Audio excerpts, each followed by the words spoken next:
Welcome back दोस्तों। तो जैसे कि हमने पिछले एपिसोड में देखा था, टेम्पेस्ट सिटी में ट्रेन स्टेशन का काम बड़े जोरों शोरों से चल रहा होता है। दूसरी तरफ सिटी में एक एडवेंचर सिटी गार्ड पर चिल्ला रहा होता है, क्योंकि डंजन के सेकंड लेवल को क्लियर करना भी उनके लिए काफी ज्यादा मुश्किल हो रहा था। पर वो उस पर और ज्यादा भड़ास निकाल पाता, तभी वहाँ पर बेनी मारू आ जाता है, जिसकी आंखों को देख कर ही वो वहाँ से भाग गया। अगले सीन में यूकी काफी ज्यादा परेशान था, क्योंकि वो रिमरू को अपना दुश्मन नहीं बनाना चाहता, लेकिन अगर वो उसके रास्ते में आया तो वो उसको रास्ते से हटाने के लिए कसर भी नहीं छोड़ेगा। साथ ही हमने यह भी जाना था कि रिमरू अपने डंजन को लेकर एक मीटिंग करता है, जिस मीटिंग के दौरान मासायुकी ने एक कोर्स लॉन्च करने के लिए कह दिया। फिर हम बाहर की तरफ आते हैं, जहाँ पर मासायुकी के कहे मुताबिक कोर्स को लॉन्च कर दिया गया था, जिसकी वजह से काफी सारे एडवेंचर सिटी में आने लगे थे। जिस चीज को संभालने के लिए रिमरू मासायुकी को ये बलि का बकरा बना देता है। साथ ही साथ हमने एपिसोड के लास्ट में यह भी देखा था कि मारिया बेल और उसका ग्रैंडफादर डीमन लॉर्ड रिमरू को निस्तानाबूद करने के लिए प्लानिंग बना रहे हैं। अब आगे एपिसोड 2 की शुरुआत एक डंजन का सीन दिखाते हुए होती है, जहाँ पर मासायुकी की टीम उस डंजन को क्लियर करने के लिए एकदम तैयार खड़ी थी। पर मासायुकी काफी ज्यादा घबराने के साथ अपने साथी से कहता है कि तुम गेट खोल सकते हो, जो सुनकर उसके साथी ने वो गेट खोल दिया।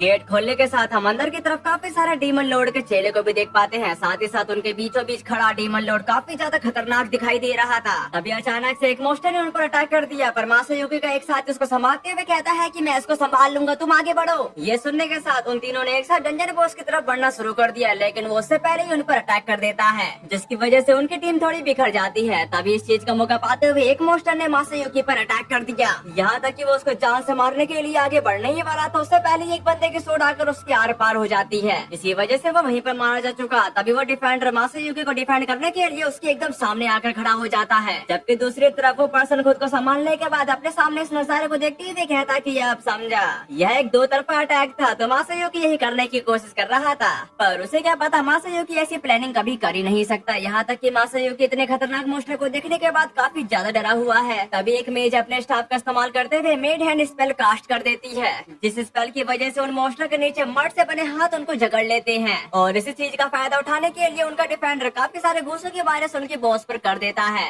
जबकि उस पर्सन ने विंड कटर का इस्तेमाल करते हुए काफी सारे मोस्टर को निस्तानाबूद कर दिया था। लेकिन उनका बॉस उस स्पेल से आजाद होते हुए सीधे मेज की तरफ आ चुका था, और इस मेज का नाम है जीवो। अब ये देखने के साथ मासायुकी काफी ज्यादा घबरा चुका था, यहाँ तक कि उसके हाथ कांप रहे थे, पर वो खुद को संभालते हुए उस पर अटैक करने के लिए चला गया। पर जब वो भाग रहा था, तभी अचानक से उसका पैर जमीन से टकरा गया, जिसकी वजह से वो गिरने लगा। पर खुद को संभालने के लिए वो अपनी सोड का इस्तेमाल करता है, लेकिन हम वहाँ पर देख पाते हैं कि उसकी सोड ही टूट जाती है, और वो सीधे घूमते घूमते उस बॉस की गर्दन में जा घुसी। अब ये देखने के साथ वहाँ के सारे बंदे काफी ज्यादा हैरान हो चुके थे, जबकि दूसरी तरफ खड़ा डंजन बॉस खुद को संभालते हुए पीछे मुड़कर देखता है कि आखिरकार ये हमला मुझ पर किया किसने, और वो उसके शक्ल देखने के बाद अपनी जान से हाथ धो बैठता है। अब ये देखकर वहाँ के सारे लोग काफी ज्यादा खुश हो चुके थे, यहाँ तक कि जीवो खुद को संभालते हुए इमोशनल होने के साथ कहती है, मास्टर मासायुकी आपने मुझे बचा लिया। वहीं पे खड़ा मासायुकी खुद हैरान था, उसको खुद यकीन नहीं हो रहा था कि ये अजूबा मेरे से हो कैसे गया। फिर हम बाहर की तरफ आते हैं, जहाँ पर मासायुकी के पोस्टर्स कोनों कोनों में लगा दिए गए थे। यहाँ तक कि एक बंदा चिल्लाते हुए कह रहा था, हमारे पास मासायुकी द हीरो की 30वें फ्लोर पर विक्ट्री की याद में नया सामान सेल पर है, अगर आप इसे अभी नहीं खरीदेंगे तो फिर कब। वहीं पर हम एक डेमी ह्यूमन को देख पाते हैं, जो मासायुकी के बने बंस को बेच रही थी। दूसरी तरफ हम दो बंदों को देखते हैं, जो शराब पीते हुए कह रहे थे, अरे क्या तुमने हीरो मासायुकी की बैटल के बारे में सुना? अरे हाँ, मुझे तो यकीन नहीं हो रहा है कि उसने उस तोड़ को बीच से तोड़ दिया और उसी से बॉस को मार डाला। फिर हम यहाँ पर देखते हैं, जहाँ पर दो बच्चों ने मासायुकी की तरह ही कपड़े पहन रखे थे, क्योंकि अब उसी की तरह एक हीरो बनना चाहते हैं। उसी वक्त वहाँ पर मौजूद हम उन पोशाक वालों को देख पाते हैं, जो काफी ज्यादा मिस्टीरियस लग रहे थे। फिर यहाँ सीन कट होकर मैंसन की तरफ आ जाता है, जहाँ पर रिमरू बता रहा था, अब तो तुम जनरल पब्लिक के बीच सचमुच छा गए हो मासायुकी हीरो। उसकी ऐसी बातों को सुनकर मासायुकी कहता है, तुम भी नहीं रिमरू, मैंने तो मुश्किल से ही कुछ किया है। उसकी इस बात पर रामरेस खुशी के मारे झूमते हुए बताते कि सच कहूँ तो ये काफी बड़ी कामयाबी थी, यहाँ तक कि सभी जगहों से पूछने लायक रेस्ट एरिया और तुम्हारे द्वारा दिए गए बाकी सभी आइडिया एकदम सही थे। ये बात सुनकर मियोमेल कहता कि हाँ बिल्कुल, तुम्हारा मतलब 95 फ्लोर पर मौजूद सिटी गेट से है, और वहाँ जाने के लिए 3 सिल्वर कॉइन लेने का आइडिया और इस्तेमाल की फीस के हिसाब से थोड़ा ज्यादा लग सकता है, लेकिन वहाँ का पब्लिक हाउस बहुत ज्यादा तारीफें बटोर रहा है। हर कोई इस बात को लेकर काफी ज्यादा खुश है कि उन्हें एक ऐसी जगह मिल गई है जहाँ पर वह गर्मा गर्म खाना खा सकते हैं और सेफ प्लेस पर सो सकते हैं। इसी के चलते ये काफी ज्यादा फेमस हो गया है। उसकी ऐसी बातों को सुनकर बेल्डोरा कहता है, दूसरे शब्दों में डंजन को ठीक करने का हमारा काम काफी सक्सेस रहा। उसकी इस बात से रामरेस भी एग्री थे। उन दोनों की ऐसी बातों को सुनने के बाद रिमरू बोला, हाई लेवल के चैलेंजर भी सामने आ रहे हैं, ये एकदम सही है। उसकी इस बात पर मासायुकी बताता कि वैसे कुछ एडवेंचरर है जो आजकल काफी काफी ज्यादा अलग दिख रहे हैं, है ना। और ये उन्हीं ग्रीन पोशाक वालों की बात कर रहा है, जिसको समझने के बाद रीमुरु बताना शुरू करता है, तुम बात कर रहे हो टीम ग्रीन फ्यूरी। यह उभरती हुई पार्टी है जिसने महज 3 दिनों में ही 20 फ्लोर पार कर दिए, और उनकी तेजी का राज शायद उनके लीडर है एक एलिमेंटलिस्ट, जो स्पिरिट कोरेस्पोंडेंस का इस्तेमाल करके डंजन में मौजूद स्पिरिट से उन्हें रास्ता दिखाने के लिए कहती है। उसकी ऐसी बातों को सुनकर रामरेस कहती है, वैसे तुम क्या करना चाहते हो, पर मुझे लगता है कि मैं उन्हें धीमा कर सकती हूँ। उसकी इस बात पर रीमुरु बताता है कि नहीं, हमें ऐसा नहीं करना चाहिए। डंजन का सामना करने का यह एक सही तरीका है और कई टीमों के हेडलाइन में आने से लोगों में और भी ज्यादा जोश पैदा होगा। दूसरी तरफ मियोमाइल का कहना है, उनकी वजह से मुनाफा बढ़ रहा है, जरूरी खर्च घटाने के बाद भी हम काफी मुनाफा कमा रहे हैं। अब ये सुनने के साथ रामरेस काफी ज्यादा खुश हो चुके थे। फिर हम इसके कुछ देर बाद का सीन देखते हैं, जहाँ पर 2 पोटली भर गोल्ड कॉइन उनके सामने धर दिए गए थे, और उनमें से पहली पोटली है वेल्डोरा की और दूसरी पोटली है रामरेस की। इसी वजह से वो काफी ज्यादा खुश दिखाई दे रही है, जबकि रीमुरु बताता कि जब तुम अच्छा काम करते हो तो तुमको भी मुनाफा मिलना ही चाहिए, ये काफी ज्यादा जरूरी है। अब ये सुनकर वेल्डोरा फ्लैक्स मारते हुए बोला, मुझे फूड स्टॉल पर काम करने का काफी ज्यादा एक्सपीरियंस है और मैं समझता हूँ कि काम एक नेक चीज है। उसकी ऐसी बातों को सुनकर रीमुरु हैरान होते हुए कहता है, उसने ये बात इतने घमंड भरे लहजे में कही। तभी अचानक से रामरेस चिल्लाते हुए रीमुरु पर अटैक करने के साथ कह रही थी, बस यही है, आखिरकार मेरा समय आ ही गया। जो सुनने के बाद मियोमाइल बोलता कि तुम दोनों की वजह से ही डंजन काफी ज्यादा सक्सेस है और इन दिनों के ऊपर के बिजनेस भी काफी ज्यादा फल फूल रहे हैं। वेस्टर्न नेशन से ज्यादा मर्चेंट यहाँ बिजनेस करना चाह रहे हैं। अब ये सुनकर रीमुरु का कहना है, सच में बिल्कुल सही। तो हम उम्मीद कर रहे थे कि हमारा नेशन लोगों की इच्छाओं को पूरा करने का वादा करके उनको अपनी ओर खींचता है। अगर वह हमें ऐसे लोगों के तौर पर देखते हैं जो उनकी इच्छाएं पूरी कर सकते हैं, तो हमारे बीच अच्छे रिलेशन बनने की पूरी पॉसिबिलिटीज है। जिस बात पर एग्री करते हुए मियोमैन कहता है कि इसमें कोई शक नहीं है कि हमें भरोसे के लायक माना जा सकता है। उसकी ऐसी बातों को सुनकर रीमुरु काफी ज्यादा खुश होने के साथ कहता है, तुम फाइनेंस मिनिस्टर के तौर पर अपनी जिम्मेदारी बखूबी निभा रहे हो मियोमाइल, जिसके लिए वो उसका शुक्रिया अदा करता है। यहाँ तक कि वो दोनों अजीब तरह से हंसने लगे थे, क्योंकि अब लोगों को लूटने का समय आ गया है। तभी हमें बैकग्राउंड में रीमुरु की आवाज आती है, हमारे डंजन का मैनेजमेंट आखिरकार पटरी पर आ गया है। सबसे लोवेस्ट फ्लोर एक बहुत ही बड़ी जगह है, जिसकी शुरुआत वेल्डोरा के हॉल से होती है और जो आगे चलकर तरह तरह की रिसर्च फैसिलिटीज में खुलती है। डायरेक्टर गाबिरू और डिप्टी डायरेक्टर बेस्टा की देखरेख में चल रही इन फैसिलिटीज में एक ऐसी भी सुविधा है जहाँ रामरेस अपनी खुद की रिसर्च करती है। मैंने रामरेस से यह भी कहा कि मेरे लिए एक खास तौर पर डेवलपमेंट फैसिलिटीज तैयार करें। यहाँ मुझे अपनी सेफ्टी या सीक्रेट लीक होने की चिंता करने की जरूरत नहीं है, इसलिए मैं उस वैसल पर ध्यान दे सकता हूँ जो डियाब्लो ने मुझसे मांगा था। मैंने यह भी वादा किया कि जब मैं यह काम कर ही रहा हूँ तो मैं ट्रेनिस्तान की बहनों के लिए भी वैसल बना ही दूँ। और जब रीमुरु वहाँ पर काम कर ही रहा होता है तभी उसे कोई पुकारने लगा। अभी सुनने के साथ रीमुरु बोला, अब क्या, मैं बस कुछ हद तक कामयाब होने ही वाला था। उसके इस सवाल का जवाब देते हुए ग्रेट सेज बताते कि पिछले कुछ दिनों में तुम्हारा बाहरी दुनिया से कोई कांटेक्ट नहीं हुआ है, तो हो सकता है कि कुछ हुआ हो। अब ये सुनकर रीमुरु काफी परेशान हो जाता है। फिर हम बाहर की तरफ शियोन और सुना को देख पाते हैं, जो रीमुरु सामो को देखते हुए कह रहे थे, हम काफी ज्यादा परेशान थे क्योंकि तुम खाना खाने के लिए वापस आए ही नहीं। इसके लिए रीमुरु माफी मांगता है। अब ये सुनकर शियोन कहने लगी, बिल्कुल नहीं, हमें इस बात की ज्यादा खुशी है कि आप ठीक हैं। उसकी इस बात पर एग्री करते हुए सुना बताना शुरू करती है, कोई भी आपके अपने समय का खुलकर इस्तेमाल करने पर शिकायत नहीं करेगा। फिर वो उसको कुछ दे देती है। अब ये सुनकर रीमुरु उसको लेने के साथ कहता है, अब से मैं हर दिन आने की कोशिश करूंगा। यहाँ तक कि वो उस बकेट के अंदर सैंडविच देखने के साथ काफी ज्यादा खुश हो जाता है। फिर वो उसको खाने लगा। जब वो खा रहा होता है तभी अचानक से शियोन कहने लगी, वैसे आप तो मियोमाइल ढूंढ रहा था। अब ये सुनकर रीमुरु उससे मिलने के लिए चला जाता है। वहीं दूसरी तरफ मियोमाइल चिल्लाते हुए उसी की तरफ आने लगा। जो सब देखने के बाद रीमुरु कहा, तुमको किस बात की इतनी घबराहट हो रही है? जिस बात का जवाब देते हुए मियोमाइल बताता कि हमें एक दिक्कत हो गई है, मास्टर मासायुकी के अलावा कोई और भी है जो 30वें फ्लोर को पार करने ही वाला है। उसके ऐसा कहते यहाँ से गट होकर डंजन बॉस की तरफ आ गया था, जहाँ पर टीम ग्रीन फ्यूरी 30वें फ्लोर के बॉस का सामना कर रही होती है। जिस फाइट में उसके पार्टी के काफी सारे मेंबर मारे जा चुके थे, लेकिन वो बंदी अपने और साथियों को बुलाते जा रही थी, जिसकी वजह से वो बॉस भी काफी ज्यादा घबरा चुका था। यहाँ तक कि उन बंदों ने उस पर अटैक कर दिया। इस फाइट को देखने के बाद रामरेस उनके राज को अच्छे से समझ चुके थे, इसलिए वो बताना शुरू करती है, ये लोग सच में हमारे रूल की सीमाओं को चुनौती दे रहे हैं। जैसे इस चीज को लेकर एक रिकॉर्डिंग क्रिस्टल, यह एक बार इस्तेमाल होने वाला सेव पॉइंट है जिसका इस्तेमाल सभी पार्टी के मेंबर कर सकते हैं। मान लीजिए वह किसी बॉस रूम में घुसने से पहले इसका इस्तेमाल करते हैं, फिर वह रिटर्न व्हीकल का इस्तेमाल करके उस डंजन से बाहर निकल जाते हैं। इसके बाद वह पार्टी ब्रेक डाउन हो जाती है। इसी वजह से फिर पार्टी का हर एक मेंबर अपने साथ 10 और मेंबर को वापस लेकर आता है, जो कि मैक्सिमम परमिटेड नंबर है, और इसी के साथ एक नई पार्टी बनकर उसी सेव पॉइंट पर वापस लौट आती है। उसकी बातों को अच्छे से समझने के बाद रीमुरु का कहना है, इसी वजह से उनके पास 100 लोग हो जाते हैं और उस समय तक यह एक छोटी सी आर्मी बन जाती है। उसके ऐसा कहते यहाँ से निकट होकर बॉस रूम की तरफ आ गया था, जहाँ पर सब लोगों ने मिलकर उस बॉस को हरा दिया था। और इस फाइट को देखने के साथ मासायुकी काफी ज्यादा अमेज था,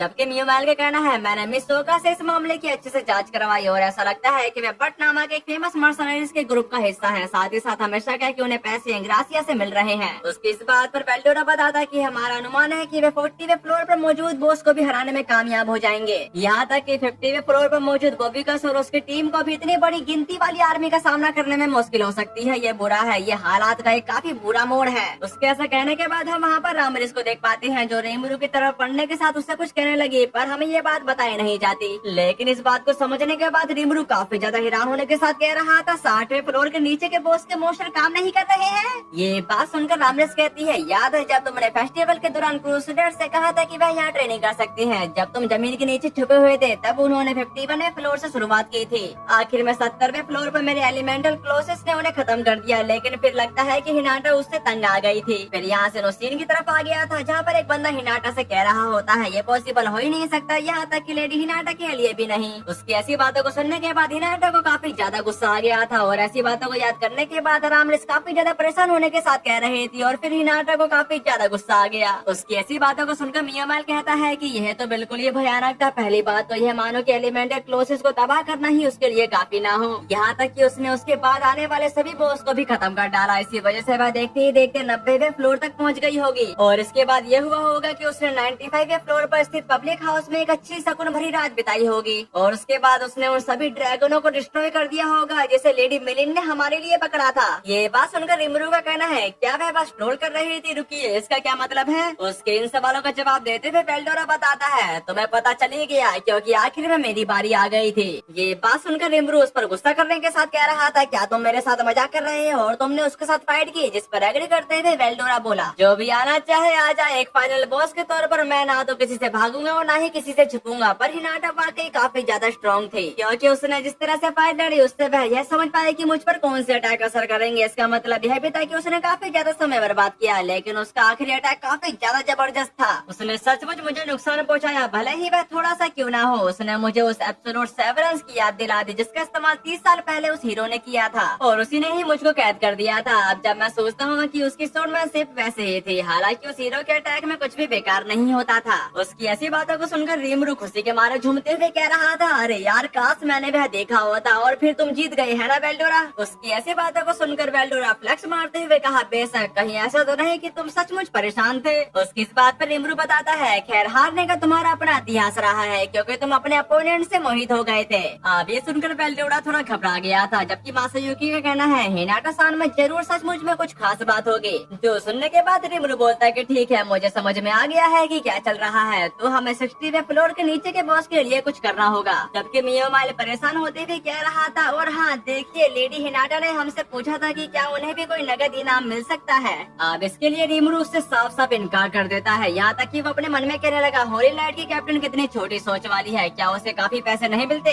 जो सब कहने के बाद वो जाते हुए कह रहा था कि तुम सब कुछ संभाल लेना मियोमाइल। असल में रिमरू ये बात समझ चुका है कि मियोमाइल हिनाटा का नाम लगाने के बाद वो पैसे खुद धर लेगा। इसी के साथ यहाँ से कट होकर डंजन की तरफ आ गया था जहाँ पर रिमरू कह रहा होता है हम 60वें फ्लोर को स्ट्रॉन्ग बनाने से शुरुआत करेंगे और जिससे मैंने बॉस बनने के लिए कहा है। उसके ऐसा कहते ही वहाँ पर अनडेड व्हाइट किंग उसके पैरों में गिरते हुए कह रहा था क्रूसेडरों के हाथों मेरी हार ने मुझे गहरी शर्मिंदगी दी है, इसी वजह से आप जो भी पनिशमेंट सही समझे मैं उसे एक्सेप्ट करने को तैयार हूँ। उसकी राम कथा सुनने के बाद रिमरू बताना शुरू करता है अपना सिर उठाओ और बस इतनी सी बात थी, वैसे तुम्हारे जैसे अनडेड के लिए होली नाइट सही अपोनेंट नहीं थे और हाँ अब तुम अपने होली मैजिक का इस्तेमाल नहीं कर सकते है ना। अब ये सुनकर अनडेड काफी ज्यादा हैरान हो चुका था क्योंकि ये बात उसने किसी को नहीं बताई थी, लेकिन रेमरू उसको समझाने के साथ बताना शुरू करता है Holi magic power of cultivation है। इसका इस्तेमाल करने के लिए तुमको एक ऐसे एग्जिस्टेंस में बिलीव रखना होगा जो स्पिरिट ट्रॉन्स को कंट्रोल कर सके और एक ऐसा कॉन्ट्रैक्ट ड्राफ्ट कर सको जिसके बदले तुम उसकी पावर को उधार ले सको। और मुझे लगता है कि लूमिनस ने अपनी बिलीफ में शामिल होने की रस्म में इन कॉन्ट्रैक्ट को शामिल किया था, लेकिन अब तुम्हारी वर्शिप का सेंटर मैं हूँ। इसका सीधा मतलब यह है कि तुमने अपना कॉन्ट्रैक्ट तोड़ दिया है। इसमें कोई हैरानी वाली बात नहीं है कि अब तुम लूमिनस की पावर को उधार नहीं ले पाओगे, लेकिन सोना ने अनजाने में एक सीक्रेट सीख लिया है जिसकी वजह से तुम आसानी से होली मैजिक का इस्तेमाल कर पाओगे। अब ये सुनकर सोना कहने लगी सच कहूँ तो मैंने बस एनालिस्ट का इस्तेमाल करके इसे कॉपी कर लिया और मुझे आप पर पूरा भरोसा है ग्रेट रेमरू, इसलिए मुझे बस ये फील हुआ कि मैं किसी न किसी तरह से आपकी पावर उधार ले सकती हूँ। तो सब सुनने के बाद रिमरू बोलता कि तो इसी बात पर अब मैं तुम दोनों को फेथ और कर्टेसी का सीक्रेट प्रोवाइड कराता हूँ जो मैंने इसके लिए काम चलाओ स्पेशल स्पेल तैयार किया है ताकि तुम जैसे व्हाइट भी बिना किसी नुकसान के इसका इस्तेमाल कर सकें। साथ ही साथ याद रखना यह एक कॉन्ट्रैक्ट है, इसी वजह से यह पूरी तरह से सीक्रेट भी है, इसलिए यह पक्का कर लेना कि तुम इसके बारे में किसी से बात ना करो। फिर हम इसके 1 घंटे बाद का सीन देखते हैं जहाँ पर व्हाइट नाइट ने होली मैजिक सीख लिया था और वो इसी होली मैजिक का इस्तेमाल करते हुए सामने स्केयरक्रो पर अटैक कर चुका और उसके एक ही अटैक की वजह से वो स्केयरक्रो राख में बदल गया। अब ये देखने के साथ व्हाइट नाइट अपनी एक्टिंग शुरू करते हुए कहता कि यह राइस हो रहा है, इसी के चलते मुझे अपने अंदर पावर राइस होती हुई महसूस हो रही है। हे गॉड, मेरे गॉड, ग्रेट रिमुरु, इसके लिए आपका बहुत बहुत शुक्रिया। उसकी ऐसी हरकतों को देखने के बाद रिमुरु परेशान होते हुए कहा, अब मैं और भी ज्यादा घुटन पैदा करने लगा है, लेकिन मुझे याद आया जब इसके बारे में बात कर ही रहे हैं तो हम यह भी कर सकते हैं। जो सब कहने के बाद उसने 60वें फ्लोर को और भी ज्यादा डेवलप कर दिया था और ये काम किया था रामरिस ने, इसलिए वो अपनी नाक लंबी करते हुए कहने लगी, तो तुम्हें क्या लगता है कि एक अनडेड के लिए एक नया बॉस रूम कैसा है? जबकि दूसरी तरफ अनडेड का मुंह खुला का खुला रह गया था, यहाँ तक कि वो उसकी डिटेल लेते हुए कहने लगा, एक थ्रोन जो मेरे गॉड ग्रेट रिमुरु ने मुझे सौंपा है, मैं इसकी प्रोटेक्ट किसी भी कीमत पर करूंगा। मुझे इस सीन को देखने के बाद जैक की बात याद आने लगी। ओए, इस दुनिया का पापा हूँ मैं, पापा। क्या तुम जानते हो कि मैं कौन हूँ? इस दुनिया का पापा। इसी वजह से इस थ्रोन की रक्षा करना मेरा काम है और ग्रेट रिमुरु को मैं प्रोटेक्ट किसी भी हालत में करके रहूंगा। जबकि रिमुरु का कहना है अब 60वें फ्लोर पूरी तरह से तैयार हो चुका है। मैंने उससे यह भी कह दिया है कि वह अलग अलग तरह के पार्टनर्स के साथ मिलकर काम करे, यहाँ तक कि मुझे लगता है कि हम बस अब इतना ही कर सकते हैं। जिस बात पर एग्री करते हुए वेल्डोरा बताता कि अब बस बाकी बॉसों के बड़े होने और उनके इवॉल्व होने का ही इंतजार है। उन दोनों की बातों के बीच में रामरिश टपकते हुए कह रही थी, जरा 1 मिनट रुको, 70वें फ्लोर का क्या होगा? मेरा एलिमेंटल क्लोसिस तो अभी भी टूटा हुआ है, तुमको पता है ना? उसकी इस बात पर रिमुरु सवाल करने लगा था, क्या डंजन में मोस्टर मारे जाने के बाद वापस जिंदा नहीं होते? उसके इन सवालों का जवाब देते हुए रामरिश इमोशनल होने के साथ बताती है, खैर असल में जब तुमने मेरे पुराने डंजन में मेरे एलिमेंटल क्लोसिस को तोड़ा था तब भी यही हुआ था, पता नहीं क्यों गोब्लिन्स दोबारा जिंदा नहीं होते। उसकी ऐसी परेशानी वाली बातों को सुनने के बाद रिमुरु कहने लगा, चिंता मत करो, मेरे पास एक आइडिया है। खैर अब हमें थोड़ा और समय निकालना है, इसी वजह से हमें इस पूरी बात को एक अपॉर्चुनिटी के तौर पर देखना चाहिए। नेक्स्ट सीन में रिमुरु उनको समझा रहा होता है, हम ये नहीं भूल सकते कि हमारा डंजन एक एडवांस डंजन है, एक ऐसा डंजन जो इवॉल्व हो सकता है, साथ ही साथ ये और ज्यादा पावरफुल बनने के लिए अलग अलग मुश्किलों पर विक्ट्री हासिल करता है। जब वहाँ पर ऐसी बातें चली रही थी तभी दूसरी तरफ हम मिलिन को देखते हैं जिसने रांगा और गोपुता की चटनी बना दी थी। साथ ही साथ वो रिमुरु पर चिल्लाते हुए कह रही थी कि मैंने सुना है कि मेरे सारे के सारे ड्रैगन मारे गए, जिस पर एग्री करते हुए रिमुरु उन दोनों की हालत को देखने के बाद अपने मन में कहा, उन्हें किस तरह की बेरहम ट्रेनिंग दी गई है। जबकि दूसरी तरफ गोपुता कुछ कहने की कोशिश कर रहा होता है, जिसको सुनते हुए मिलिन कहने लगे, सच में तुम वाकई कमाल के थे, मुझे ये तो कभी उम्मीद ही नहीं थी कि तुम मेरे हेल मोड को पार कर लोगे। उसकी ऐसी बातों को सुनकर वेल्डोरा कहने लगा, तो ऐसा है, इसलिए मैं उन्हें वेल्डोरा को मारने का तरीका भी सिखाऊंगा। अब ये सुनने के साथ मिलिन उस पर भड़कते हुए बोल रही थी, ऐसा कभी नहीं होने वाला। फिर हम दूसरी तरफ रांगा की तरफ आते हैं जो अपने मास्टर से कह रहा था, मास्टर मैं लौट आया हूँ। जो सुनकर रिमुरु कहता है, तुमने सचमुच में अपना पूरा जोर लगा दिया, अब तुम मेरी शैडो में आराम कर सकते हो। उसकी शैडो में वापस चले जाने के बाद रिमुरु गोपुता को बताना शुरू करता है, तुमने काफी बढ़िया काम किया, जैसा कि मैंने वादा किया था, मैं तुम्हें एरस वाली जगह पर ले जाऊंगा। बस ये सुनते ही गोपुता के अंदर काफी ज्यादा एनर्जी आ गई थी, जिस चीज को देखते हुए मिलिन उस पर अपना पैर धरने के साथ बोली, लगता है तुम्हारे अंदर काफी ज्यादा एनर्जी बाकी है। मिलिन की ऐसी डरावनी बातों को सुनकर गोपुता वहाँ से भागते हुए कह रहा था, प्लीज मुझे अब थोड़ा ब्रेक दे दो।